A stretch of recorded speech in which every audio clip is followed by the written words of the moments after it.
Hello guys and welcome to a new video. My name is Tim and I'm from 4T Tech, and in this video I want to show you how to balance a Zhiyun Crane M2S. It's not immediately obvious how to balance it because there's lots of levers and buttons and all sorts of things to press. So if you're new to this gimbal and you want to know how to balance it, then stay tuned. Alright, as I said, we're going to learn how to balance this guy here. Now I'm going to be using a GoPro Hero 11 here, just for demonstration purposes, but the principle is exactly the same whether you're balancing another action camera like the Insta360 or maybe a small compact camera like the Sony ZV-1 and equivalents in Nikon and stuff like that. Anyway, let's get started balancing this guy. So what we need is, of course, is the gimbal. That's going to be very handy. We're going to need an action camera. Here's the action camera. And we're going to need our little tripod thing because we want a flat surface to do the balancing. So first of all, just screw in the little tripod-y thing onto the base of the gimbal, like so. And then just plonk it onto your table. So I'm just going to show you in a moment just what we need to do there. And you're also going to need the quick release mechanism that came as part of the gimbal.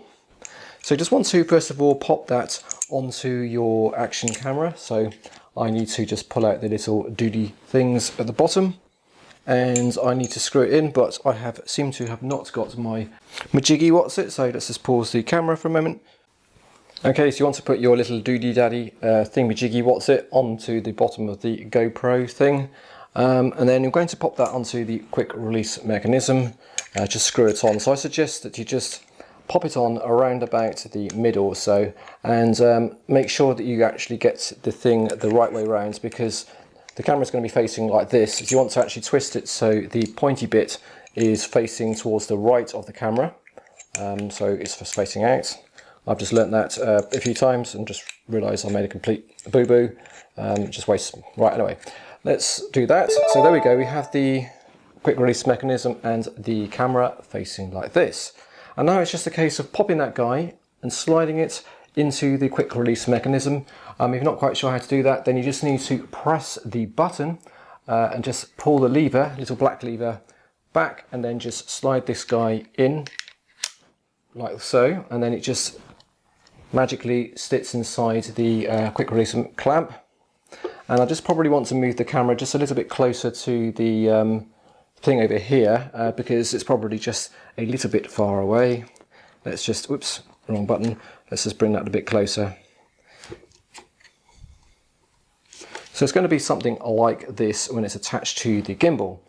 Alright, let's just now, I'm just going to move the camera down so you can actually see what I'm doing rather than my rather pretty face. Off we go with balancing this guy. So first of all, what I want to do is bring the actual controls of the gimbal facing me, just to make it easier for myself. So you just have to imagine that they're there. Now what we're going to do is actually unlock the gimbal, and we can do that by moving all the little red buttons that have a little lock symbol, like this one here for example, and just unlock that guy. And this main one is on the actual base unit here. So if you just pull the lever, that should allow it to swing around like so. And then we're going to do the other two ones. So there's one over here, just let's unlock that guy. That allows the gimbal to start swinging like that. And then there's also another one hiding away. Where is he hiding? He's hiding away over the back here, so we just need to unlock that guy as well. And then when we do that, we should find our gimbal is completely unlocked, so the actual axes are free to move. Okay, so first of all what we want to do is actually correct where we have the camera tilting down to the bottom to the one of the directions down here to my left. So to do that, what we need to do is the actual gimbal at the back controls the tilt or the panning action, so the tilt in this direction. So we're going to unlock this lever here, and this is the little silver lever that we have at the back here. And notice that if the camera is tilted down like this, we need to slide it in that direction to basically compensate for that. So as soon as I go the wrong way, it now tilts in the opposite direction. So that means I've gone too far. So I just need to slowly bring it back until it gradually looks like it's more or less balanced. That's getting pretty close there. Let me just swing the gimbal around so you can see what it looks like from here. So I'm just going to just adjust it a couple more times. Gone too far, so I'm just going to bring it back a bit more. Okay, so this is now pretty much balanced in this direction, or the horizontal. So that's what I'm doing, is I'm basically sliding the guy at the back here, and then finding along the little whatever it's called, the slider thing majiggy here, and just finding the position where it's about balanced. And now, if I'm happy with that, I can more or less lock that in by bringing down the lever.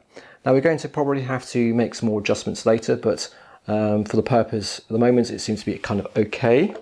Right, and now what we want to do is actually sort out the up, down, or the tilt in this direction. As it actually turns out, this camera, it seems to be fairly well balanced in this direction. It's not tilting forward or back. But let me just show you what happens if that's not actually correct. So if the actual camera is tilting or too far here, you can see it tilts backwards, or if it's too far forward, it's going to tilt forward, but as the GoPro is actually quite a light camera, it's not actually going to tip too far forward. But if you had like a compact camera like the Sony ZV-1, you'll be finding it's going to be tipping forward.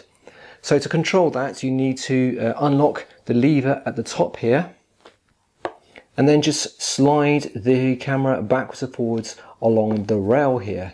Now, if it's quite a light camera, you'll find that you're going to be spending most of the time at the front here. If it's a more heavy camera, then it's going to be towards the back. So I'm just going to position it more or less by the front, still a little bit tilting back, so let's just bring it a bit further forward. Alright, that looks pretty much okay that way. So I'm just going to lock the axis down there to stop that from moving. So we're kind of getting it more or less balanced. This seems to be a little bit of a tilt slightly to the left or right, but we'll sort that out in a minute. Now what we want to do is actually just tilt the camera up like this as a sort of final check. And what happens is it actually swings down. So that means it's not actually balanced in another direction. So to fix that, what we need to do is here, there is another little lever, and it's at the front here, quite a much smaller one. You need to unlock this guy, like so, and then just gradually slide the actual whole quick release mechanism back up the rail towards the light, like so. And then if you sort of let go now, you find it's a little bit better, and it's not immediately tilting. It's a little bit rocking to the left or right, but that's probably due to the one at the back here. So I'm just going to keep bringing it towards the light a little bit more until it's a little bit more, or feels a little bit more balanced. And now you can see that the actual camera is not flipping all over on itself. So it's pretty much balanced in this direction here. So I'm just going to now lock that guy by swinging this little lever back around again. And that's the one just here, not sure how well you can see that. And now we're going to bring the gimbal back to its position, and you can see that it's already tilting backwards again. And what happens is that sometimes the little, especially on the GoPro, the little screw thing here can get knocked about while I'm sort of messing with the camera. So we just have to sort of tilt the camera and try and get it level with the little black bit that's here to make sure it's actually vertical and not like leaning at all. And if we do that and just tighten this up a bit more, we should find that we're almost balanced. It looks like we just have accidentally moved the one at the back again.